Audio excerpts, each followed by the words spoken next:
Marvin, congratulations on a very dominant victory. I know you haven't had a chance to go back and review it and watch it, but I got to ask, like immediately after, you looked like you were a little bit frustrated, even though it was such a dominant victory. So what are your initial thoughts on the fight? I'm like this, you know, like I expect perfection. I expect me going out and breaking the guy, and sometimes I feel a little, like I fall a little bit short of my expectation, but that short is still like a great performance, you know, like a very dominant performance. And yeah, I mean, you know, going in, the game plan was, you know, we knew like he's really wild, and he either really like away or he either jumps in, and that gets him to smother himself a lot and close the distance and end up in the clinch.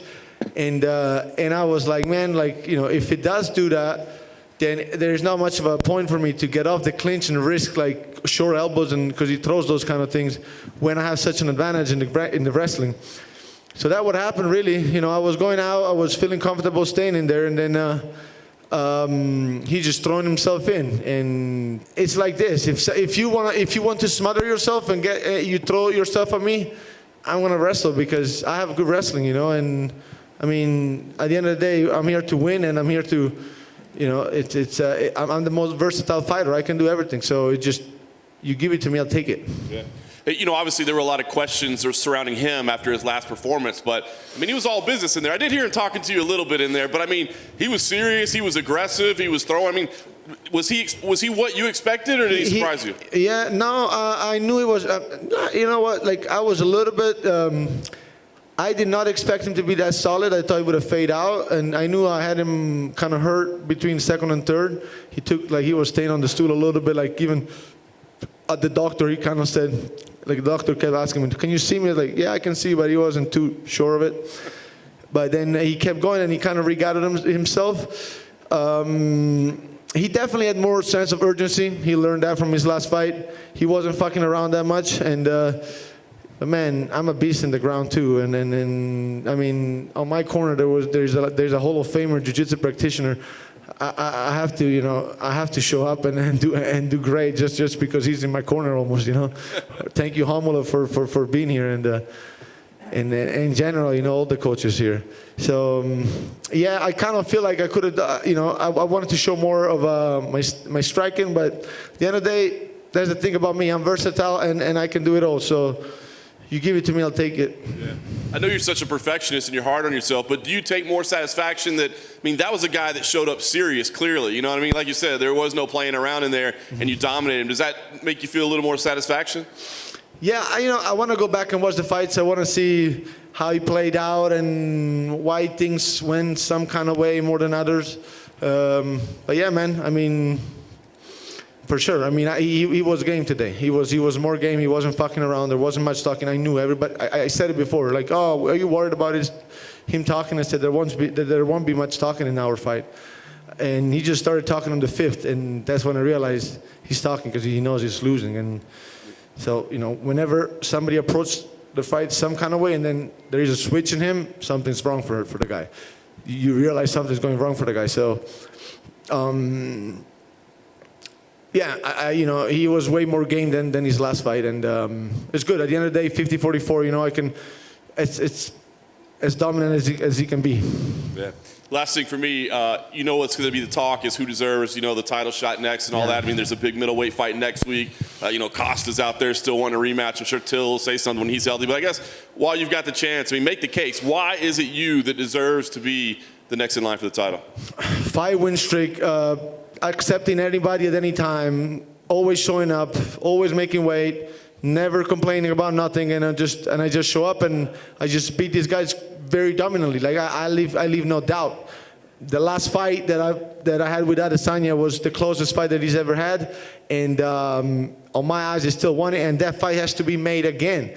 I don't think Robert Whittaker is that hungry. And next week, like I said, I want Dana to give me a ticket and for me to sit next to him to watch the fight. And you know, that fight will say a lot. But regardless, I think I'm next in line and I deserve it. You know, I was supposed to fight Darren Till, but Darren Till didn't show up. Now he's out. You know, I'm the most hungry by any mean, and I'm next, man. I'm next. Nobody has the winning streak that I have.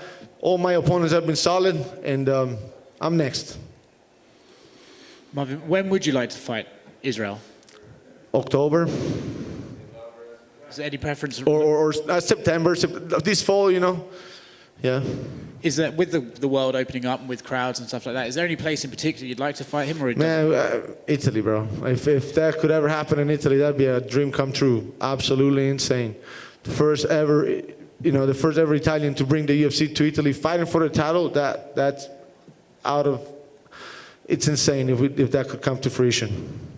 With Kevin tonight, obviously your grappling ability was markedly better than his, but were you surprised that on the commentary they were saying he was missing some of the basics? He wasn't trying to separate the hands and stuff like that. Were you surprised, or was that your own strength? No, because I knew, like, he's not...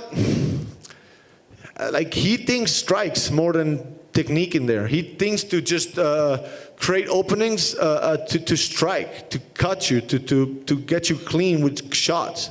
He doesn't... I mean, he had way more sense of urgency, but, you know, if you don't know things, you cannot just learn it overnight. His game is not really, like, scrambling to get back up, not too much. He's just, he stays there looking for big shots. Like I said, he came more game than what I thought, but I'm game all the fucking time, so no problem. Do you think because he fights so frequently, do you think it would actually be better for him to stop and take some time and try and learn before just taking fights? I don't know, bro. He needs to know that. But I mean, yeah, 2 losses, he has to address that and make some adjustments if I was him. But he's a wild guy, so I don't know. Last thing for me, you said you want to sit next to Dana to watch the fight next weekend. What exactly are you hoping to see, or are you trying to do with sitting next to Dana? I mean, that fight, I want to tell him I'm next in line first, and that's a very important fight in the middle of a division. And so, I want to say, Dana, look, I'm here. I'm next, and obviously it's going to be good. And plus, Kelvin is my teammate. I want to see that too. Congrats, man.